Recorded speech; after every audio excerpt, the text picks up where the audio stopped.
Hello.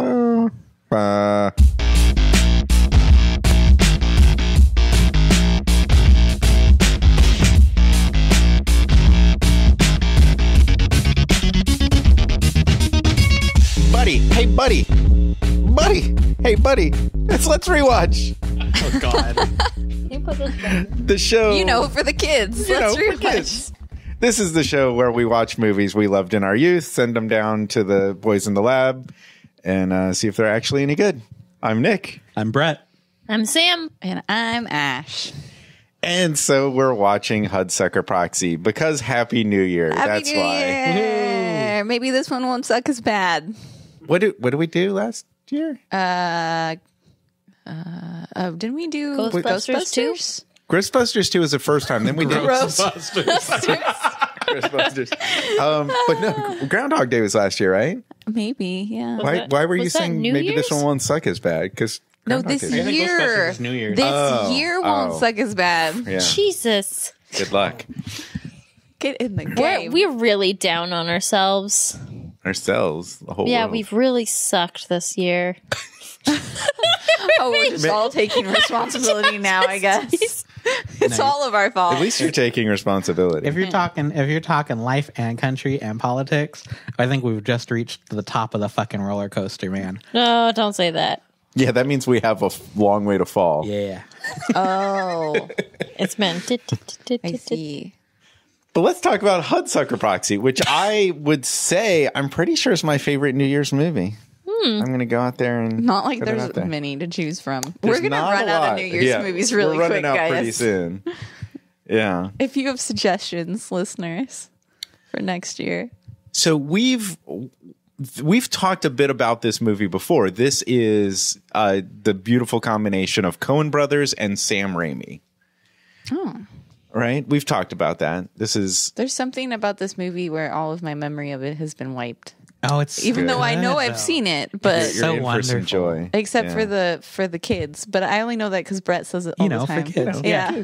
I think I used that a lot in Let's Drink, and then we realized after a few episodes That kids were most watching. of our viewers are kids. Yeah. And then I was like, every time we had a gross drink, I was like, hey kids, this is the one. But now I'm recommending beer to kids online.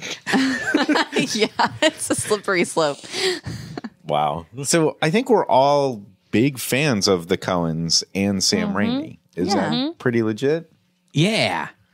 So Sam Raimi wrote this with the Coens, and then it's directed by the Coens. So Okay. it's probably a little more Coen-y, but it definitely, in my mind, feels Raimi-ish as well. It's got a couple of Raimi's regular actors in it and all that stuff. Got a couple of Raimis. Couple of Raimis. So we saw Spider-Man from the Raimi collection. Did we see anything else Raimi in this show? I don't know. I don't know. And then we've done IMDb it. Yeah, you're the fact checker. Yeah, what the hell, Nick? I am drawing a blank Why are you on asking us? Big Lebowski we did for Coens. And I feel like we did another Coen movie. Yeah. I think we've talked about it, but I don't know if we've done another We one. talked a lot about Coens and we did Big Lebowski. So there's not a lot, I think, to be said this time around. But let's place it in a point in time. This is Evil Dead Sam Raimi. Sorry, just now making the connection that's the same isn't that person. the whole appeal of Sam Raimi? Isn't that why people love Sam Raimi? I didn't know who you were talking about. Wow. So this movie is 1994, which would have been between Barton Fink and Fargo. Faro. Never mind. So is this like the primest Coen time then? Because I loved Barton Fink, I love Fargo, I love this movie. Barton Fink was a little weird. I've never seen that one. I'm not a fan of Barton Fink. I understand if people love it, it's just not for me. Yeah. I think a lot of people don't love it. It appeals to my particular sensibilities. Yeah. But I don't know. I think that's almost fair to say, except there are a lot of glorious eras of Coens. Mm-hmm. You know, is Oh Brother I love perfect that one. Coen, you know? There's just so much good Coen stuff. We should really watch more Coen brother. Yeah. I think the problem is that we know a lot of them are good. Yeah. But I think we've gotten past it. I think we're okay watching good movies. Yeah. But yeah, I think we couldn't sit down and watch Oh Brother and like think that there was anything negative to say. Yeah. But I think it would be fun to introduce you to my favorite Coen movie, which we talked about, Miller's Crossing. I've which never I seen don't it. think Yeah, any I've of you have seen seen that, it, and no. it's so beautiful. Yeah, absolutely. So don't make love us it. cry. Maybe the tiniest bit, but it's not like a big crying movie. Okay. But it's super good. And so from the Sam Raimi perspective, this would have been between it would have been after Army of Darkness. So Evil Dead was 81, Evil Dead 2 is 87, then Darkman, then Army of Darkness, and then this. So that's where Sam Raimi's coming from. A lot of dark movies. Yeah, and then this. And then For kids. Yeah. But I think this was like, you say this is the height of Coen's, but this is the height of Tim Robbins. This is Robbins' time. Tim Robbins did 4 movies in 1994, wow. which is crazy. 94, good year. What do you do? You tell me. I'll tell you one because you're never going to get Ready to Wear. What? Yeah, I don't know what that is. Yeah. But you at least know one and might know the other. What movie? When did this come out again? 1994. That's when this one came out? Yeah. So what else did Tim Robbins 2 do of them. that same year? Is he the main character? Is Shawshank? Shawshank was 1994, same year. Yeah. So that's the obvious one. The other one is a little bit fringe, but not too fringe. Do you remember? Is it? Wait, now I don't even remember if that was Tim Robbins. The one with Martin Lawrence? It was. Yeah, we were talking about that a minute ago. Nothing to lose. Yeah. Because if you look at the poster for Nothing to Lose, it's Tim Robbins and Martin Lawrence, which is exactly the image I had in mind when we were talking about Tim Robbins standing next to Tom Cruise, like super tall dude and super short dude. How tall is he, Tim Robbins? He's a giant. He's Really? up there. You remember we found he's the maximum possible height for an F-14 pilot? We were talking about that during yeah. the Top Gun episode. But no, the other one was IQ, where Walter Matthau was Einstein, and he was like the teaching assistant or something. Yeah. I don't know that one at all. Yeah. Okay, so maybe a little fringe. But still, he put out 4 movies in a year, That's a lot of movies. and including this one we're about to watch. In 1993, the year before this, both he and Jennifer Jason Leigh were in a movie called Shortcuts, which I haven't seen. Yeah, it's entirely unfamiliar. But this is the second pairing with Jennifer Jason Leigh in as many years. Is she the fast talking news Yeah. person? Yeah. She's super good in this. This would have been so she did Single White Female in 1992 and Backdraft in 1991. So this was kind of good prime Jennifer Jason Leigh. I remember Backdraft the Ride. Oh God. Yep. So that doesn't exist anymore, does it? No, that's now It's Terminator. Or not Terminator. I'm like, I don't think that's there anymore. the Transformers. Wait, was that in that building? Yep. That's not where the mummy is? Nope. Okay. Nope. Because it was still around when the Mummy ride was there. And then they killed it just like a couple years ago. It was Yeah, awesome. and Long ago.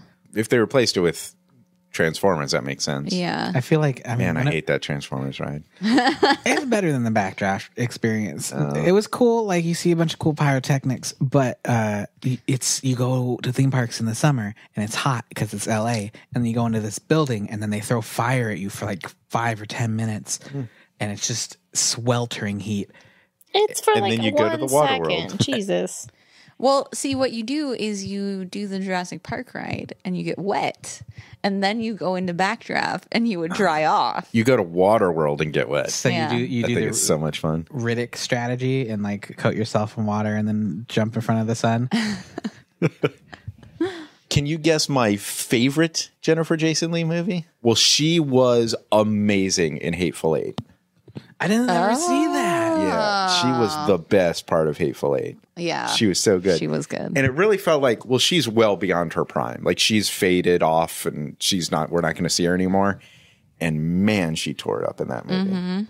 I never saw that. I heard it was good, but really, really violent, and then that scared me off. I mean, think you just described most Tarantino movies. Yeah, I think people are over exaggerating because I heard that, and that didn't necessarily make me not watch it, but because I'm fine with that. But I didn't watch it for a long time, and then when I finally watched it, I was like, this really wasn't that much more violent than any Quentin Tarantino movie. Like, this is just a Quentin Tarantino movie. Like, yeah, see, I have a really hard time with his movies in general. Then you wouldn't like it. And it certainly wasn't a Kill Bill blood splatter fest, but it was. Yeah, it's not like over the top like he can be. It's more realistic, but it is like, it's like violent in the sense that, like, you know, a lot of people die, I guess. Was it more or less violent than DJ Ango? See, but that was more like over the top, like humorous, almost, you know? Yeah. As opposed to Hateful Eight was just like the gnarly Yeah, it's realism. more. It's probably one of the more grounded. That and Reservoir Dogs were probably the most grounded. I had a really hard time with Reservoir Dogs. Yeah. I just left the room for that scene. Hey, is True Romance on our list? It should be. We should watch that like check that sooner out. than later. Yeah. I think I've been wanting to see that for a while. That's one where January Quentin 7th? wrote it, but Tony Scott directed. Yes. Is that the deal? Yeah. Okay. January 7th. that Is should that going be to a be January movie. our next Oh. episode? Yeah. But there is another actor, a huge actor in this movie. And as I was writing his name in my notes, I had a typo and stumbled across the most adorable kitty cat name ever. Oh my. Oh. Do you remember who it is? Because in my notes it says Paul Mewman. Which now if I ever have a cat, he's going to be named Paul Mewman. So great. Paul Newman's in this? Oh, yeah. Paul Newman is awesome in this. Yeah, Paul Newman's All really right. Yeah, and he's done a ton of shit. And I just scribbled down my favorites, and it spans a long amount of time. Butch Cassidy and Sundance Kid, The Sting, Road to Perdition. I was just going to say Road to Perdition, man. is so good. He's also a really good director, too. Yeah, I don't remember what he's directed, but he's done a few. I don't remember everything, but I remember when we were at Universal Studios recently, they mentioned how he directed that movie about the airplane that landed on the Hudson River. That was Paul No, I think Wait. he was dead at that time. 2008. Oh, Yeah. wait. 8. Who am I thinking of then? Because this is clearly the wrong All right, person. first, I'm going to look up Sully, and there's like a third of our audience screaming at their I know. iPods right now. Sorry. So it definitely But it was a wasn't- big name director. Oh, Clint Eastwood. Yeah, that Oh, makes sorry. a ton I'm of getting sense. them kind of confused. They Yeah. do look similar, Yeah. but wrong cowboy white guy. Sorry. Right? See? You know what else though? Like I fucking love salad dressing. And Paul Newman's just he's got his hands in everything. You know what else I love Has his about hands in your salad dressing? Paul Newman is Got his that face on it anyway. he... Oh, no. Again, I'm thinking of Clint Eastwood. Is it Clint Eastwood who loves rabbits? One of them loves rabbits and has a pet rabbit. And it makes me really happy. I don't. Well, I think it's Clint Eastwood, one of those actually. people is still alive. So Yeah. So yeah. Well, I didn't know, so I don't know. So Paul Newman hasn't directed anything since 1987, The Glass Menagerie, which is the only thing I would have recognized on his list anyway. So I guess we don't really know him as a director, but he has directed stuff. But yeah, Sam, you're about to go to Chicago, and I was in Chicago Yeah. recently, and Road to Perdition is one of those Chicago movies that I want to go back and watch. That was in Chicago. And It's Clint Eastwood who is the rabbit, by the way. I'm sorry. I just have to show you a picture of him and his rabbit. Is that a picture of him and his rabbit or him and his hot wife? Well, she is holding Is the that his rabbit, wife? but that's not a nice thing to say about. Just kidding. Sorry. Anyway, I derailed you. saying she's hot is not a nice thing. Look, they both have that she was calling her a rabbit, I wasn't calling her a rabbit. but the way you said it made it sound like I said, is that a picture of his rabbit or is that a picture of his hot wife? exactly For the people listening, it was a picture. Three creatures in the photo. Clint Eastwood, the rabbit, and his wife. So the way you said it made it sound like Not just the rabbit. I get it now. anyway. Some of these comments don't work audio wise. Sorry, editor. But I'm not sure, but I think this movie, is it New York or Chicago? That's New York. New York? I think, or maybe it is Chicago. Yeah, New York good seems point. really Chicago-y. Now that I've said it, New York makes sense. Anyway, I guess we'll find out. Cherub. And there's a lot of, well, I don't know if there's a lot of it, but I remember there's the flat trench coat wearings going on in this movie. Okay. And that's the Chicago thing.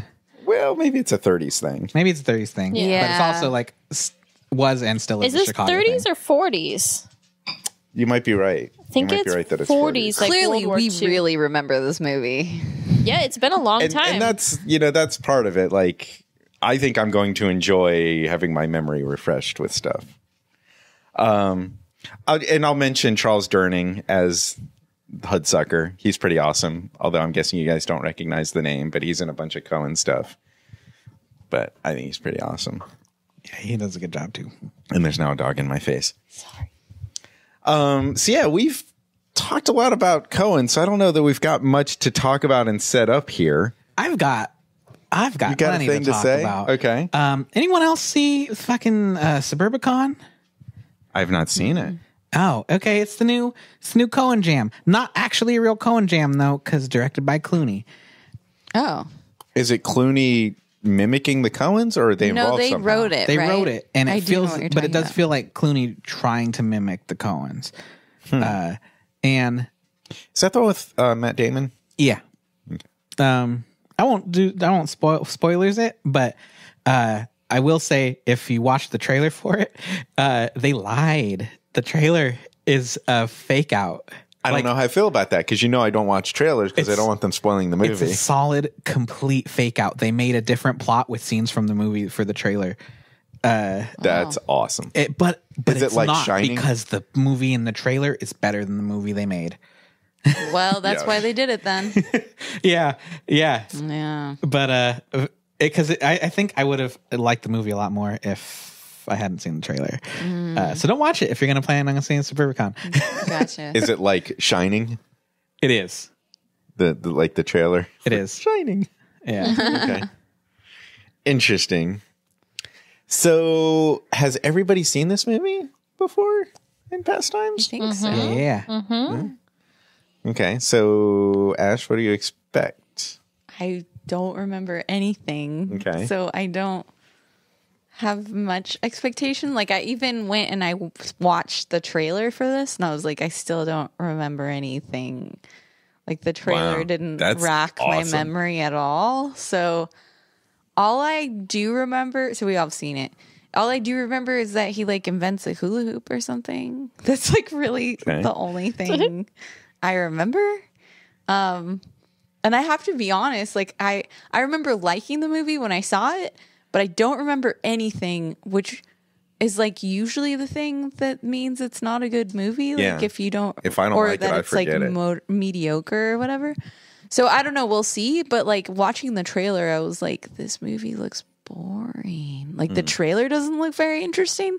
The trailer's like a big, big company loses its head and they need to replace him with someone else. So they replace him with this guy. And it's like, narrative voiceover. I'm Okay. sure the trailer is just like awful kind of thing, but Trailers are garbage. yeah.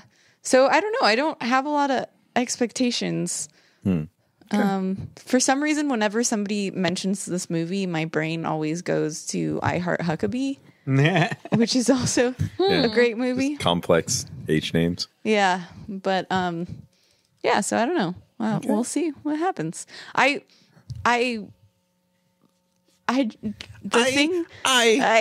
Flames on gold the side of my blooming. face. I'm confused as to how this is a New Year's Eve movie, but I guess we'll find out. Yeah, I don't remember that part. Yeah, I don't remember how this is connected because the trailer didn't say anything about New Year's Eve.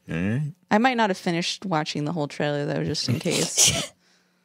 Then Not we'll like have a halfway. debate like, is Gremlins a Christmas movie? Yeah, is this Is a New Hudsucker Year's a New Eve? Year's movie?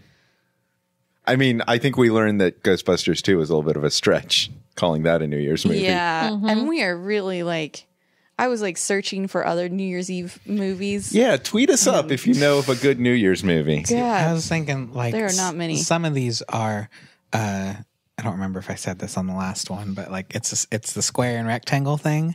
Like the all squares are rectangles, but not all rectangles are squares.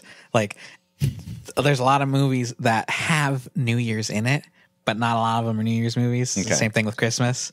Yeah. Well, I think there's more of a theme to Christmas that lends itself to storytelling. Yeah. Yeah. If I would go out on a limb, and we'll very likely be wrong, but I would say if anything lends itself thematically to New Year's, it's this.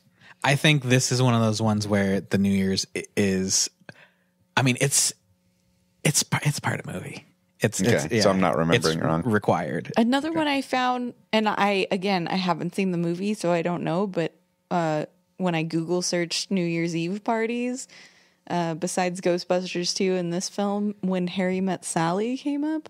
I was going to say Two Grumpy Old Men, I think also has a New Year's aspect in it. But it kind of crosses over between Christmas and New Year's, if I remember correctly. It's too bad the movie version of Rent is so horrible.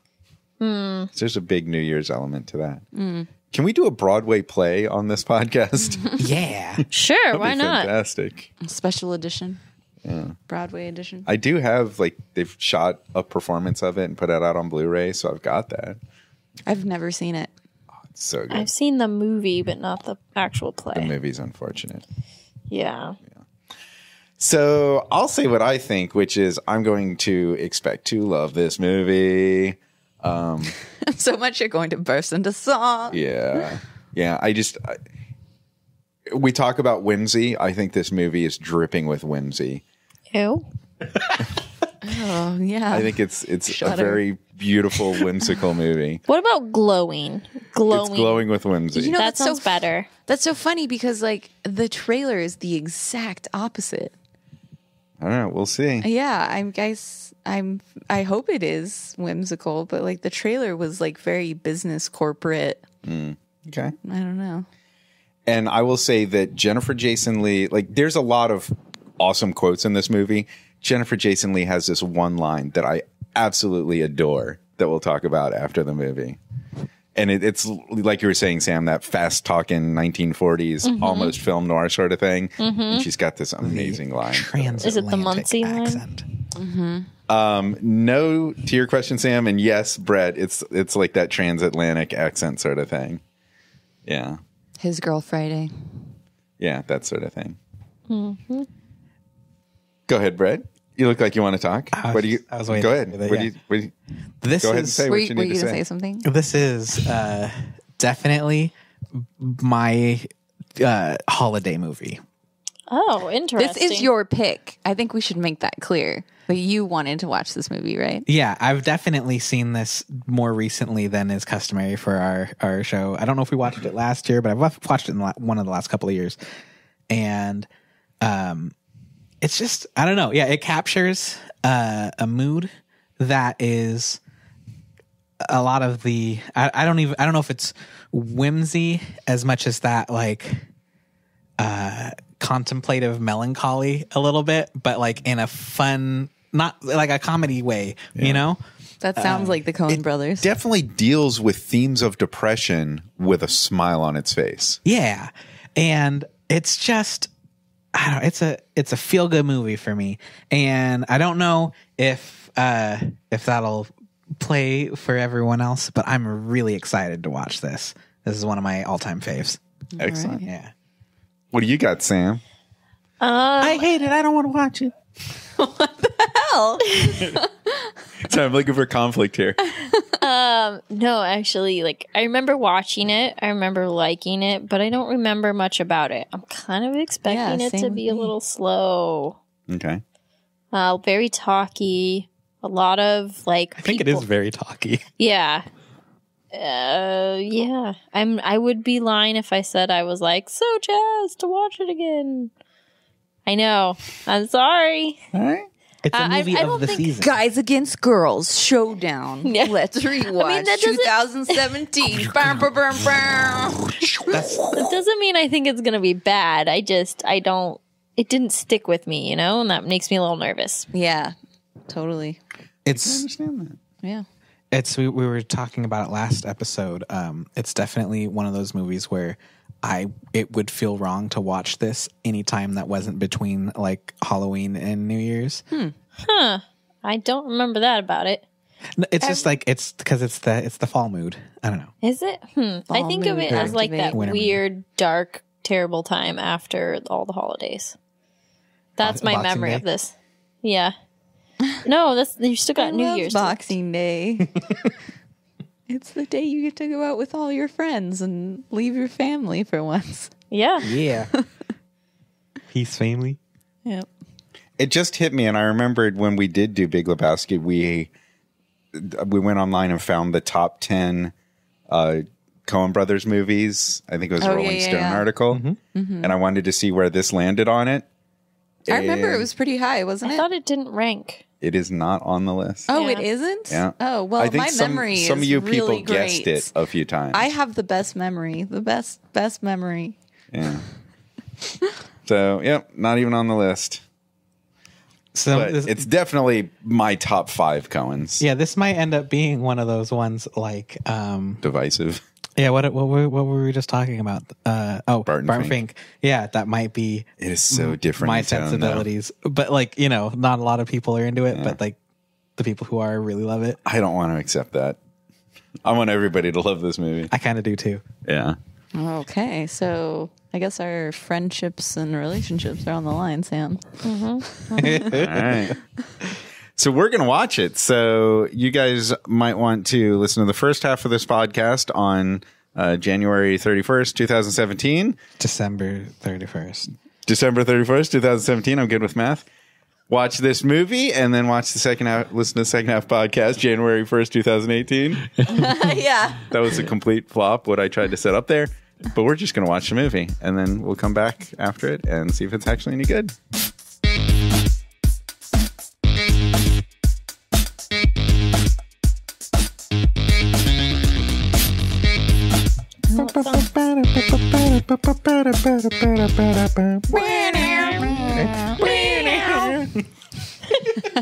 Meow meow. Palm human. Meow meow. So that was the story of how Norville Barnes climbed all the way up to the 44th floor of the Hudsucker building and fell all the way down and didn't quite squish himself. So what do you guys think? Hooray. Yeah. This is great. Happy New Year. Yeah. Happy New Year. I want to, like, I think you said, Brett, in the beginning that the fact that it's New Year's Eve is, like, really integral to the plot. And, like, man, it really is. It is, but didn't even get there until the end. Like, they did set up the shares turnover on New Year's, but then... It kind of set the whole plot in motion, though. Yeah. But it didn't feel like the real New Year's vibe until the very end, which I guess is kind of the point of New Year's. Yeah, I just had a smile on my face the whole time. Yeah, it was so great. It's so expertly done. Yeah. It's such a simple story, but like, it doesn't feel simple. Yeah. Because the dialogue is so sharp. Yeah. Cleverly written, and the transitions are so clever too. You know, there's some really, like you were saying, Sam, the newspaper transitions feel very much like the Harry Potter movie transitions you see now. Yeah, I actually think Harry Potter pulled a lot from the beginning of this. Like, I don't know, just the feel of the way it was shot. I was thinking in the very beginning how it reminded me of the new Harry Potter movies that take place in New York as well. Yeah. Or I guess movie. They haven't. Wouldn't that have been London? No, the new American one. Beasts. Oh, the Fantastic Beasts. Yeah. It's weird to think of those as Harry Potter, but... I know. I see the Harry Potter styles. I kind of see a little bit of a less stylized Wes Anderson look to it. Like a lot of the transitions are just everything is exactly placed, and but it's more like classic cinematic. Yeah, like, Wes Anderson's like very Anderson. 2D. Yeah. Like it's very cartoony, Wes Anderson. This wasn't. Well, Like the cinematography. like you think about like the that mailroom scene where he's running through with that waving tape. Yeah, I'm not saying the actions or She's just saying the way things are framed. And like the color and like just the way they compose their shots and move their camera is more like 1940s film. I love another transition I really loved is when he gets punched and it cuts to a camera flash. Like that was really great. There's some good really punches in this movie. Like when he insults the Finnish guy, the wife screams, "Drink with one hand, punch with the other hand," just lays him out. So great. Yeah, Poor guy gets punched a lot. it really does. Yeah. I love that fail fall thing. Yes. Like that's just a perfect example. And I wrote it down because the wording is so perfect. But that just amazing line Jennifer Jason Leigh says, "Only a numbskull thinks he knows things about things he knows nothing about."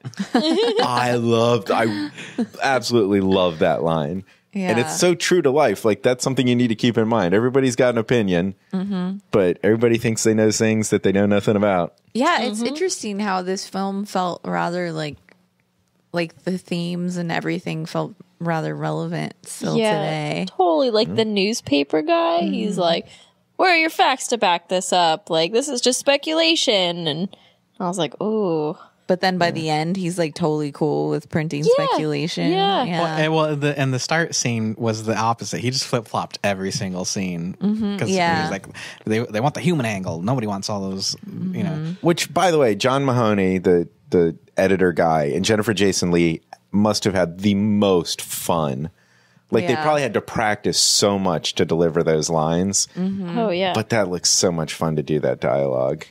Oh, totally. Just It's so the type fast. of dialogue where like you must not even be listening to the other person. You're just waiting for them to finish, you know, because it's so fast. And even Tim Robbins, but he's got more of a dopey response to that quick dialogue. But it's also, it takes some really good timing. Yeah. And he's hilarious with it. Very, very, I was saying it reminds me a lot of His Girl Friday. Which I think is absolutely intentional. Yeah. Like they're going exactly for that. Okay, cool. Yeah, because her little B plot is very similar indeed.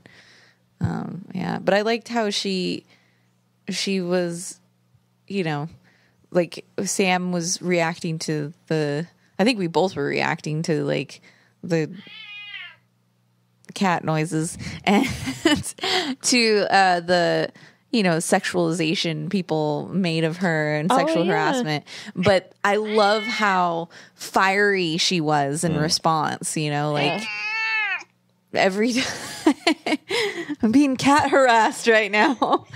Every time, you know, she's just whips right back, you know, she isn't accepting. The part that was really poignant though was when she like slaps the guy for touching her butt and then she leaves the room. He's like, "What was that all about?" It's like, I mean, we are definitely looking at a piece of fiction from a certain time and place through the lens of our perspective in a certain time and place. Oh yeah, totally. Yeah, and even then it was looking at the 50s through the lens of when they made this film. Oh yeah. And in the 80s, that would have been, it's kind of funny. In the 50s, that would have been genuinely how people behaved. And now, especially now, you know, this time right now in our lives, it's especially a sore subject. And Wait, when hard was to this watch. movie made again? 80. Oh, no, I'm sorry. It was 92, 94. I was going to say that looked really good for 80s. Yeah. Just the cinematography anyway. 94. Yeah, I was thinking about Paul Newman in this and Paul Newman in Road to Perdition, and he didn't seem to have aged that much. Yeah. I guess it was only 7 years later. I don't know, but Was 8 that years later. you, Ash? You like six pack on that guy? Yeah, right? Paul Newman had a looked freaking great all the way to the end. 6-pack abs. He's like, man, dude. It's Paul Newman. Yeah. You know? Yeah, I guess so. Good for him. Yeah. Good for him. So, Nick, you were also pointing out the similarities to Big Lebowski, like the dance scene. Oh, yeah. Yeah. was very Big Lebowski. It definitely feels like a step towards Lebowski. Yeah. You know, the narrator in this and the narrator in Lebowski, how they both pop up in the actual story. And they're both these very minimal characters, but they're the narrator. And they also kind of feel like, especially in this one, like separate and powerful and above it while being like very low key, and a very specific accent and voice. Yes. Yeah. I kind of get this idea with the Coen movies, that it's almost like when me and Sam worked at the art museum, and we'd display a single artist's like whole collection of a single period of work, and it feels like not that the Coens like have a formula, but more like they're exploring the space of like the dream sequence and like because it's in a few of their movies, and God, Raising Arizona has some of the best dream sequences. We're gonna have to watch that. I don't remember much of it. Oh, it's good. I do remember it was good. Yeah. There's a few elements like that, and some of the more cartoony human behavior in their movie. It's like finding the right balance between cartoony and reality. Yes. Yeah, like, I mean, we just watched Gremlins, and Gremlins was very tilted on the cartoony, and this is kind of more a little back on the cartoony, but it's still there, It's definitely, and it's weird to see Paul Newman taking part in that, but it's got a dignity that deserves Paul Newman. We were talking about this before I think we even started watching the movie and recording the podcast, but somebody mentioned Pushing Daisies, and it feels very like whimsical, like Pushing Daisies. I think Brian Fuller likes this movie. Yeah. That would be my guess. Yeah. Where it's, Pushing Daisies can feel a little cartoony, but it's more like whimsical and grounded in a real world at the same time. Yeah. Somehow. Yeah, just this movie definitely has that whimsy, especially like how the clock controls the universe. Yes. So great. So what do you guys... There's a couple pieces of that scene that are really interesting. One, the movie physics of stopping time. Right. But two, like was that a fight between like God and the devil? I don't think you would go that literal, but I think you're absolutely on the right spot, on the right place. Interesting, yeah. Because they didn't get stopped by time. Exactly. Musburger was stopped by time, but those are the two that were not Interesting. And he is very godlike, this clockworker. He hears everything. He knows everything. Potentially problematic mystic black man trope. But I think they balanced it really well with like the having, the black guy and the white guy, and it wasn't just like, so many movies do that. But yeah. That doesn't bother me. No, it didn't bother me in this at all. Yeah. It's just... But, I would love to see this movie in 3D. The clock workings and the snow and the fall. This movie would be like fun in 3D. Be like a really nice, subtle 3D movie. Yeah. Even like all the punches that are thrown feel like they're for a 3D movie. We need to get on that 3D conversion. Yeah. Yeah, it's too bad we did it for Predator. Why not this one? Legend 3D, get on it. We know people over there. To my disappointment, I don't feel like this movie has the heat that, a Titanic or Predator have. That's true. It's too bad, but it really flew under the radar. Yeah. Yeah, I'm surprised at how good it is. Yeah. I mean, I guess I shouldn't be because it's Coen Brothers, but I am. I would still say though that this is one of their better films. I think. I'm surprised that it's not on that list that you read. I think people just disregard it. Yeah. And I wanted to look up who did the music, because the music is phenomenal, so powerful. Like a lot of these movies, or a lot of these scenes would, I think, fall kind of flat with your standard score, but such a story is told with that music. And it adds a lot of whimsy. Yeah. And not even just the music, but also the sound design, like when the clock in the that one guy's office where you can see the clock hand when it goes by, there's like sort of this ominous the whoosh and then the sound of the hula hoop like going over when it's not seen. Must be the same musician as Miller's Crossing. I'm gonna check. So it's Carter Burwell, I think, just did a lot of Coen movies, but I get a lot of like flashbacks to Miller's Crossing, the way the music sets the tone in this. This also kind of reminds me cinematically of what was that movie called again? With it takes place in a train station mainly. It's like a newer one. Oh gosh, it's killing me. Hugo. Oh, yeah. It's so especially with clockwork. Mm-hmm, yeah. There's something about the clockwork and the shots of the clocks. And so he did the same guy who did the music for Miller's Cross and Bargain Fink, Fargo, like really sets so much of this leans on the music. So when we were watching this, I had to look it up because I was like, the hula hoop was not invented in 1958. Oh, yeah. And I'm correct. The hula hoop was not invented in 1958. The hula hoop has been around since the 1300s. However, a company, and we can't forget the Hawaiians hula hooped, like hula dancing. Like they dance with... The hoop is a real thing in hula dance. Yeah, totally. But the hula hoop wasn't mass produced until 1958, just like in this film. And it was mass produced and made out of plastic for the first time by a company called Whammo. Right. And they are the people who hold the trademark for hula hoop. And in 1958, they manufactured it out of plastic and they sold 25 million hula hoops in the first 4 months at the price of $1.98 each. So this movie was really, I think they were taking this moment in history and like spinning a tale around it. Yeah, that's like a hula hoop for maybe every single kid in the country. Right? That's insane. At that time. Nah, 25 million. No. 25, no? Because we was 300 in the 90s and it was only 100 in the... I feel like they've already sold 20 million Nintendo Switches. But is that worldwide? Like, we're just talking worldwide. In the United States. Like, I don't know. There's a lot of people. But anyway. But they also made the Frisbee around that time. Oh, yeah. So, and I think, didn't Whammo have something to do with yo-yos? I don't know if that's in what you're seeing. They currently still make toys, including the hula hoop.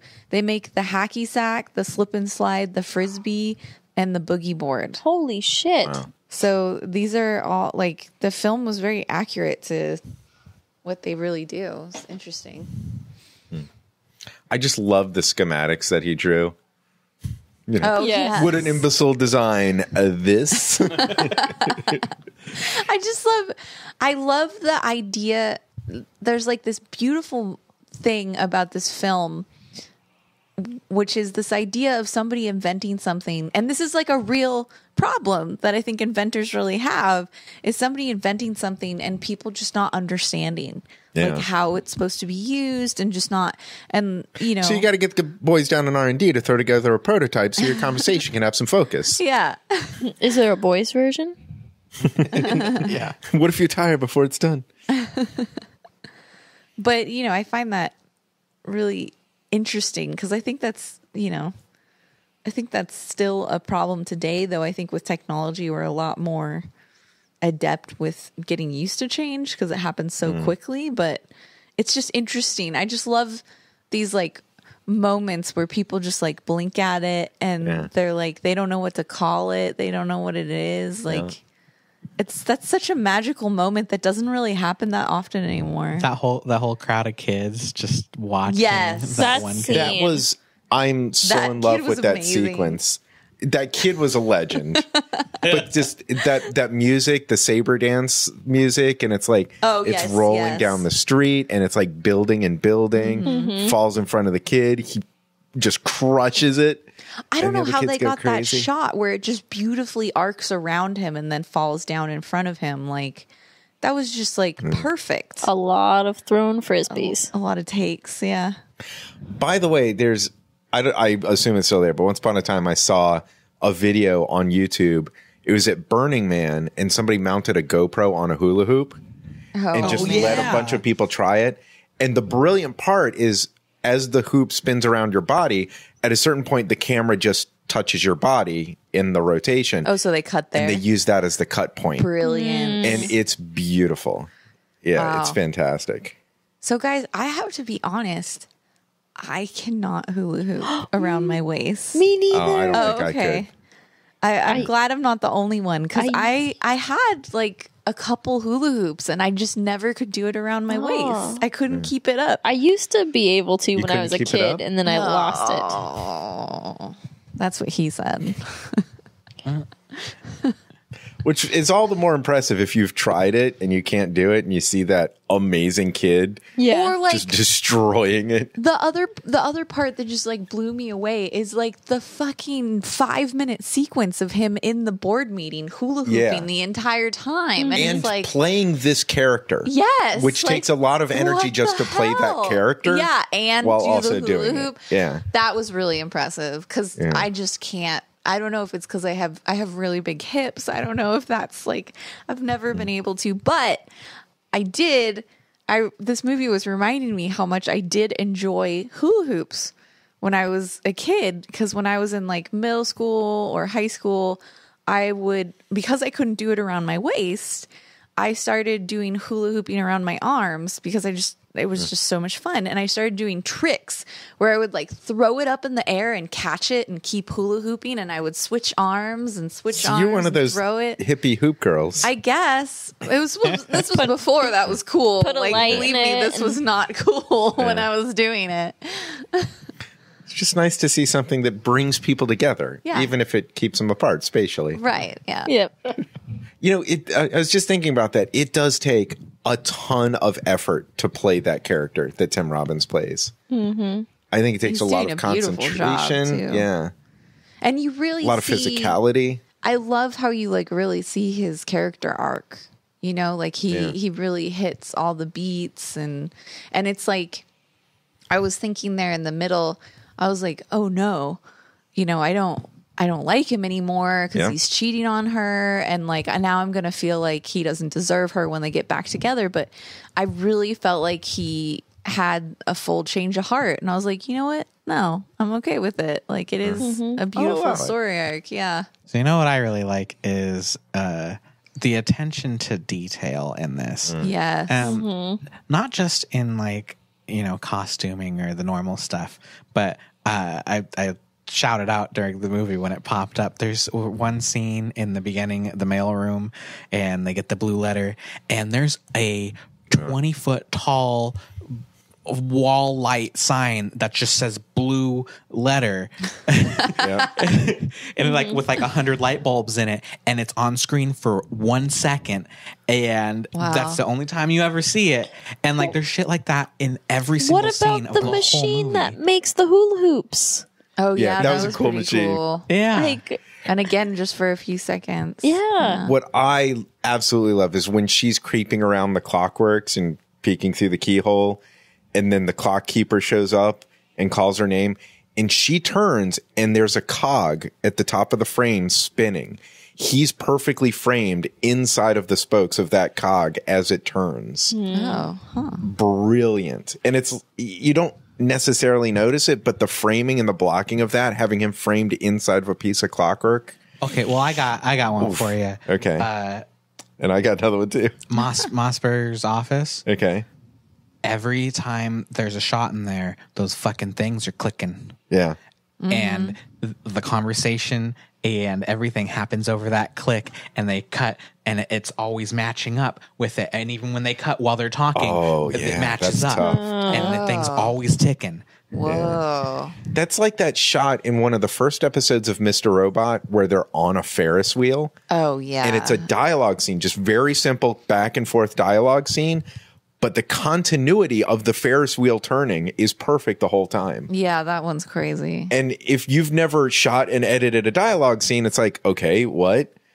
But if you have, and you think about all the tiny little moments that you probably cut out as you're trimming it down, and have the continuity so consistent. Yeah. Well, and you would have to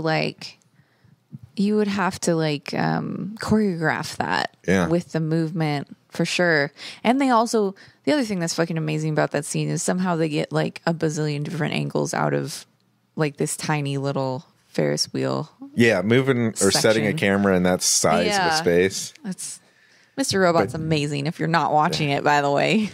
We still haven't. Oh, it's so good. But yeah, you're so right about that Newton's cradle. And when there's a moment where he's like, stop, or like he like yells Yeah. at the guy, and the Newton's cradle just freezes. because it's scared of him.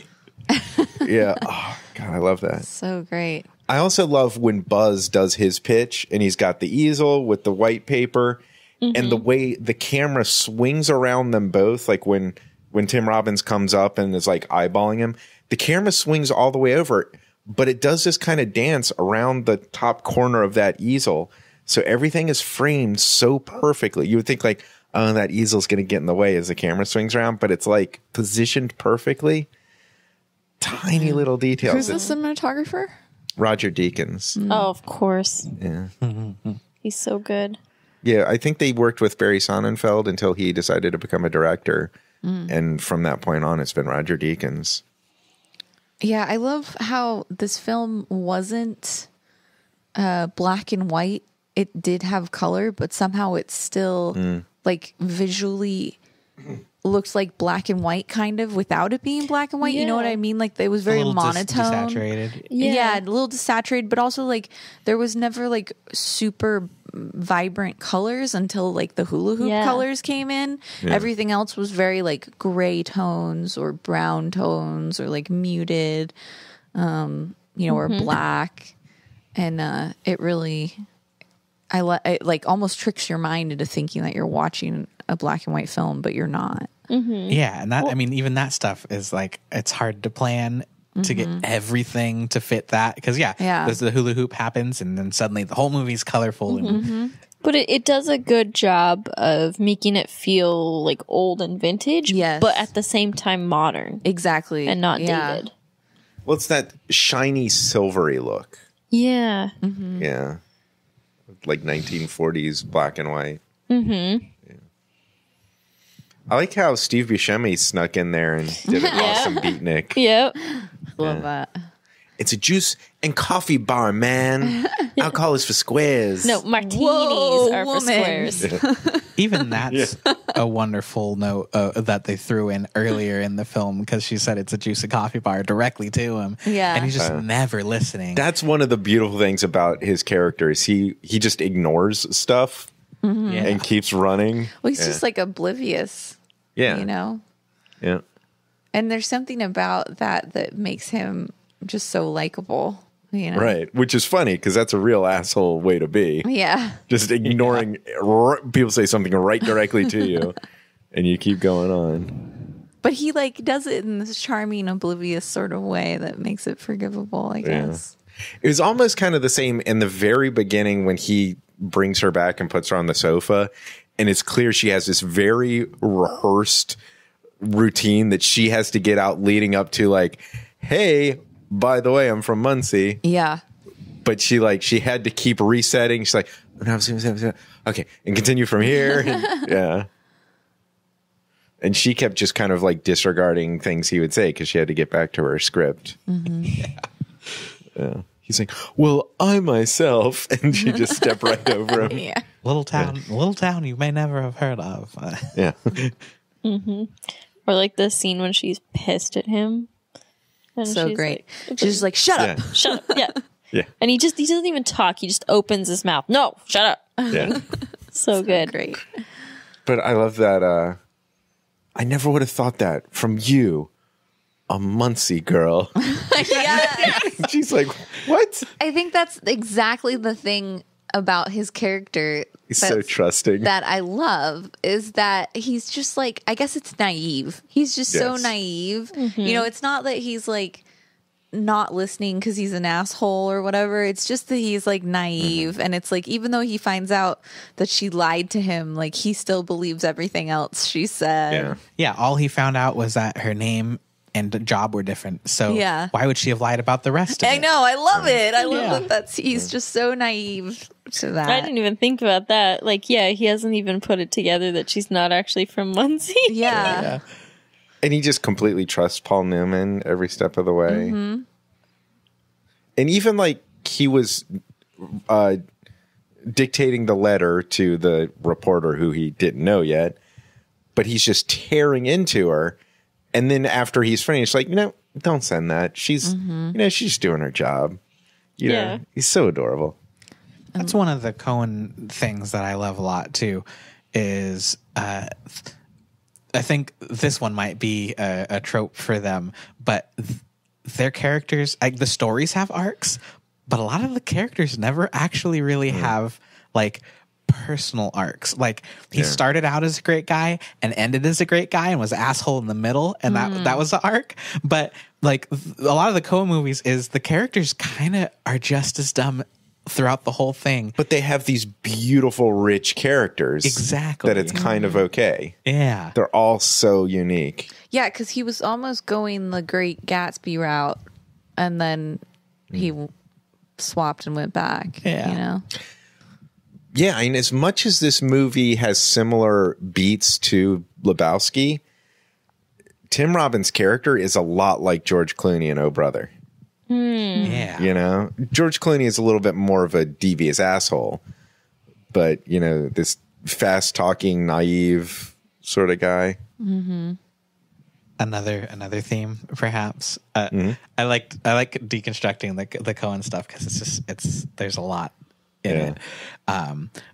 But it's a thing I like to do with stories a lot too, is really intense like reductivism. I'm thinking specifically of like the circle thing, where there are a lot of movies that would have compared, you know, the new guy trying to do the thing that the old guy was doing, and like he's pissed off and fires the bellhop, and it wasn't because he had a new different idea. He had the same fucking idea, you know? And yeah, I feel like a lot of modern movies would try and draw that connection over dialogue, but the Coens are just like right in your face, like it's a circle. His thing was a circle, and it's just so simple that they paint it out that way, and it works because of their weird cartoon reality. Yeah, in some of their movies, like they don't always go full cartoony, but when they do, it works. Like they stay true to that tone. Yeah. It almost like reminded me of the whole story of how Spielberg just like showed up, you know. Oh yeah. And on like the sound back, like the Universal backlot, and how he just like showed up and pretended like he was supposed to be there, and then eventually, you didn't know about this? I haven't heard about this. This is how he started working at Universal. Is he would sneak into the backlot and like pretend like he was supposed to be there and like he was supposed to be on sets, and then eventually they like hired him. But you know, it's kind of that when the buzz guy comes up and he's like, see, my idea, it's like yours but different, you know, kind of had like that Spielberg spirit to it, kind of, you know, where it's like he's really ballsy coming to him with the same design, but at the same time, like I liked it. I think if he was presenting to me, I would have been like, I like your guts, you know, to come to me with the same idea. Yeah. I don't know. It was interesting. Which I think really cemented the point where Norville had become an asshole, because he should have been the first one to support a guy like that making a pitch. Totally. Well, that's exactly how he made his pitch. Yeah. He walked in there when he shouldn't have, on a different job, and presented the same pitch. Yeah. Yep. Yeah. Yeah. I love when he like takes out the little paper and then like looks at it. Oh, it's upside down. Oh And my he turns God. it. Yes. Just brilliant little nuggets like that. Or He kept it in his shoe. you pointed out, Sam, that the Angels halo was a hula hoop. Yeah. So That fun. I always notice that like it's just wobbling in a weird way. I never thought that it was a hula hoop. Well, didn't either. he comments. Everybody's wearing it. It's a fad. Yeah. Yeah. Yeah. Are hula hoops a fad? I feel like they're still around. Yeah, but it's one of those things that exploded for a minute Right. and then evened out. Yeah. Yeah, Beanie Babies are still around. Are they really? Do they still make them? Yeah, that's still a thing. Oh, wow.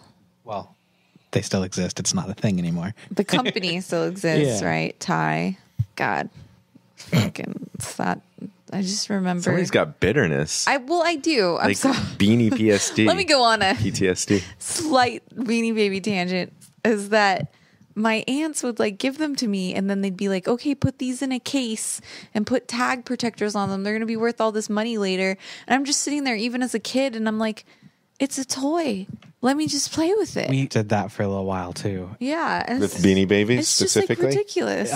We briefly just did the Beanie Baby thing. That didn't last very long though. That was like a week of like collector's items. My parents are big on collector's items things, and it's like none of that stuff's ever been worth anything. Yeah. I remember, and this was kind of a formative thing for me, like I would buy comic books as a kid, and people would say, oh, they'll be worth something one day. And then one day taking a bunch of comic books back to the comic book store to ask the guy if they were worth something. And the guy he no. probably goes through this all the time with little kids, but he's like, we sold them to you. There's nothing of value here. Yeah. Oh. Although the one exception to that, which I kind of love, is Sam's brother Josh is really into Magic. Oh yeah, And that's It's a card game? Yeah, Yeah. and Yeah. I've heard you can make some money with that. yeah, is it Wizards or whatever? The Wizard of the Coast. And anyway, they actually support the market and like keep a list of like the cards they do and don't print anymore, and so that they create rarity of their own stuff. Great. And Josh's car broke down a while back, and he was like, "Oh, I guess I'll just sell some Magic cards," and like sold $1,000 worth of Magic cards. Jeez. I And, mean, like, he had paid to for- sell like all of his Magic cards, but yeah, But yeah, Wow. you just like have a box of cards that's $1,000. Like, all right, cool. that That's makes rad. me wonder how much ours are worth. I just found mine recently too. Oh. I have a big box of them, but I they're all love Magic. cards that like people gave to me for free, so I doubt that they're worth anything. Check the eBay. So what are our final feelings on this? Ash? I think it was worth the hoopla. You Can we can quote you on quote me on that. All right, so thanks for listening. No, it was great. Sorry, I don't have a lot to say because it was Yeah, It it's was- weird. I feel like this is a quick one. it was really We've been talking for 40 minutes. Yeah, it was effortless. It looked effortless and perfect. Yeah. totally. But probably took a hell of a lot of work to definitely. nail some of that Yeah. stuff. Yeah. But it was so well done. Now I got to go watch some more of their movies. Yeah. Time for a Coen marathon. Well, I loved it. Of course, I had a smile the entire time. Like from the first music in the beginning was Yeah. just, okay, yes, this is exactly what I remember. And it's so fantastic. And every step of the way, it's just a roller coaster ride of dialogue. So I loved it. Yeah, it was talky. Yes. Yeah, I think, But in a good Sam, way. you were saying you were afraid it would be slow and talky. Yeah, It was fast and talky. yeah, Yeah. Yeah. In a great way. Yep. Brett? This is held up exactly the way that I thought it would. I'm curious though, because no one has mentioned it. Did this feel to you guys the way it does to me, where it's like a holiday movie? I could No. see that. I don't see It this feels as like New Year's to me. Yeah. a middle of It the still summer does. viewing sort of thing. I think it's because it's just constantly snowing that it feels like the season and the time. Like, I'll agree with you, Sam, if you're saying like it doesn't feel like it captures the spirit of the time, the season, but it's just like the weather Totally. and like, it makes me that, feel. and for me, like the music kind of fits that. Yeah, totally. The message of hope. Yeah, I could totally see that. And the Like spirit new of new beginnings. beginning. Yeah. Yeah. That is New Year's. Oh, wait, I'm sorry. Can we talk about the hilarious 2 moments that happened I while don't know viewing how to this film? describe it. Okay, Oh so my God. the opening shot of this movie. And this was so perfect for the movie. The opening shot of this movie is the cityscape, and Sam goes, "That looks like We've been kind of debating before. Is this Chicago? yeah." Sam goes, "That looks like Chicago," and then that looks like Chicago, and then Nick goes, "No, I think that's New York," and then the VO guy goes, "Yep, that's New York City," and it was so perfect. Yeah. And then I can't remember The the other second one. scene was the president comes on Yep. screen. Yeah. And Sam's like, LBJ? And he's like, Eisenhower. And like right away, just like cuts it off. It's like, This damn is it. Eisenhower. Yeah. was so perfect. Yeah, it's so good. Sorry The to second time that happened killed me. Laughing for like a solid minute. sorry to out you on that, Sam, but it was so perfect. Just perfect. But it's like timing. it's perfect the tone of this movie. It's that fail fall thing. And the timing was so great. Yes, both times. And so twice. great. Yeah. Immediately after you guessed. Yep. It was amazing. So Sam, I loved it. It holds up so much better than I remember. And I appreciate so much more about this film than I did on the first viewing. Are you like me where I'm like, why didn't I remember this? It's weird, right? Yeah, I don't remember. I think I was just a little too young when I watched it. Maybe, yeah. I mean, I wasn't that young, but I think I was just like young enough to not appreciate how effortless it is, like you said.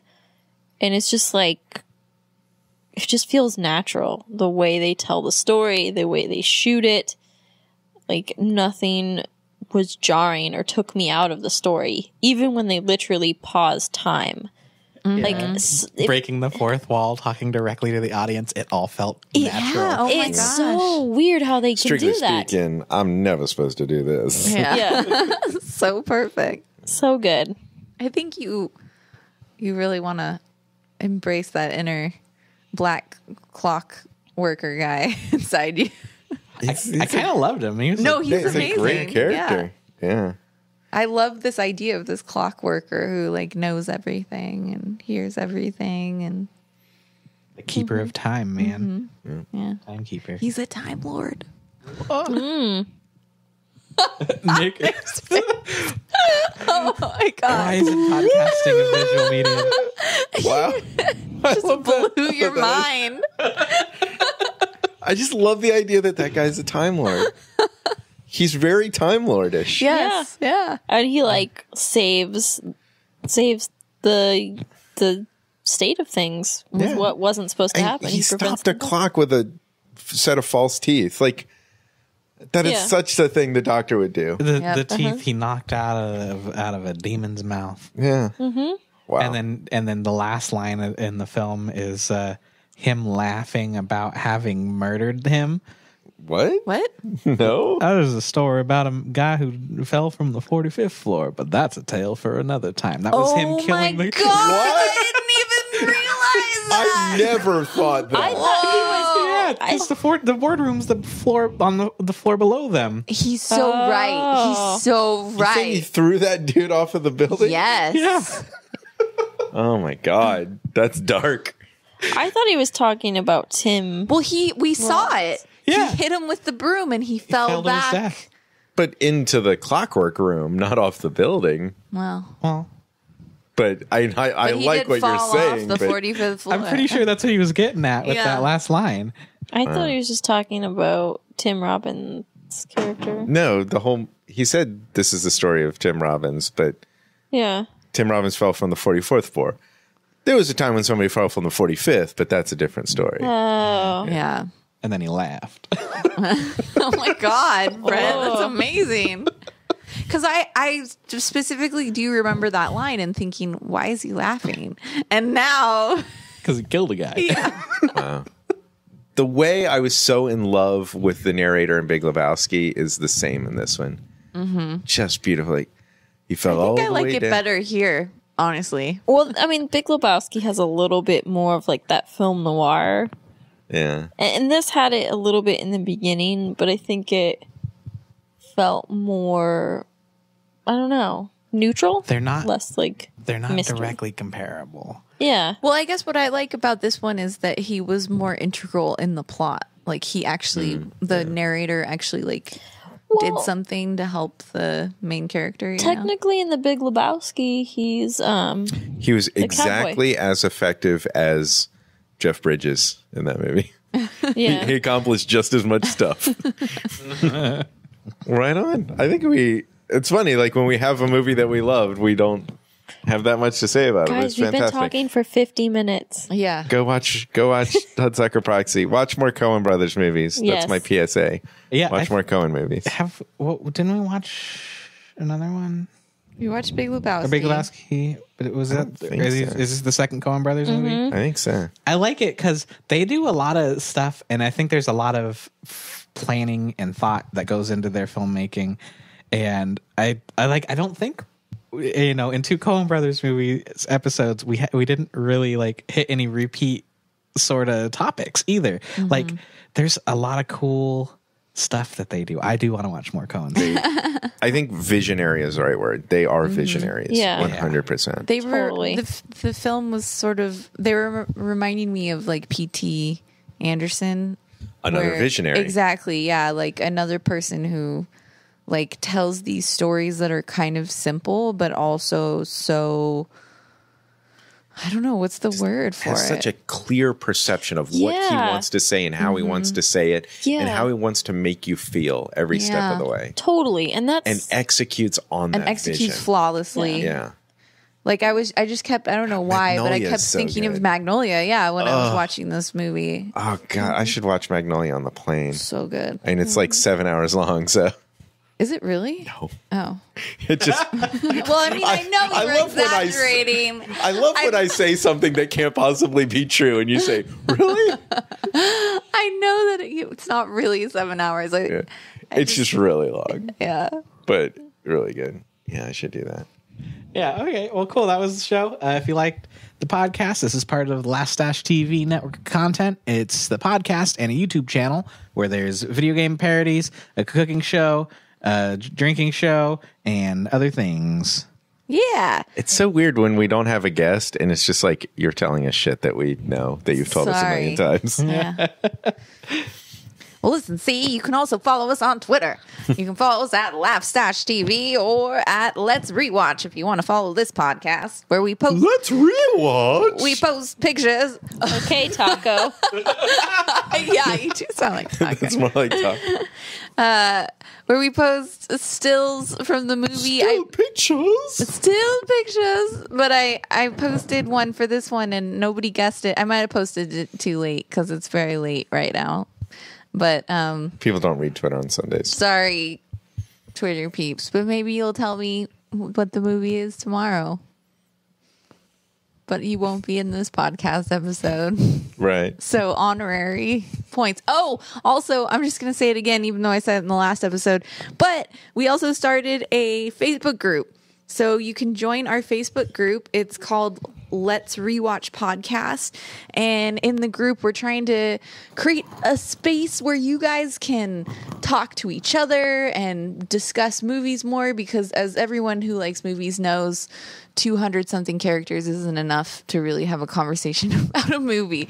So hopefully it's a place where you can talk to us and we can respond and you can talk to each other and talk about movie theories and maybe politely argue with each other. Remember to be polite. Politely. Everyone has their own opinions, even if they're wrong. Even if It's movies. even Don't if be they a A think, little objective. yeah. So even if you think Die Hard isn't a Christmas movie, you can still. I mean, I it had a guest. super is. Oh Yeah. my God. We settled this. We didn't. We never settled We this. said What? You that was said- the plot of the whole last podcast. Yeah. I Don't said you remember where Gremlins you say, was. like, you now recognize how wrong you were? You apologized like 3 or 4 times and I'm pretty sure we got that on apparently. tape. deference to John McTiernan and his Christmas masterpiece. Don't you remember that? I said Gremlins was a Christmas movie. I did not. I said I need to go back and rewatch Die Hard. It didn't feel as integral to the plot. And somebody said, "Oh, I disagree." Well, guess what we're watching in January? Yeah. Can't. It's a Christmas movie. Do Gosh, no, it's not. you want to watch the Santa Claus in January? What's wrong with you? No, because Santa Claus is about Santa Claus, which is the spirit of Christmas. Anyway, if you agree or disagree with us, or love us or hate us, please give us a review on iTunes or Google Play Music. If you have thoughts or comments or suggestions, direct them towards our Facebook page. So make sure your podcast feed is up to date and join us again in another 2 weeks for more Let's Rewatch. And have a nice 2018. Yeah. The year we yeah. turn it all around. Woo. Turn it around. Next time, we're going to watch The Last Exorcism, Part 2.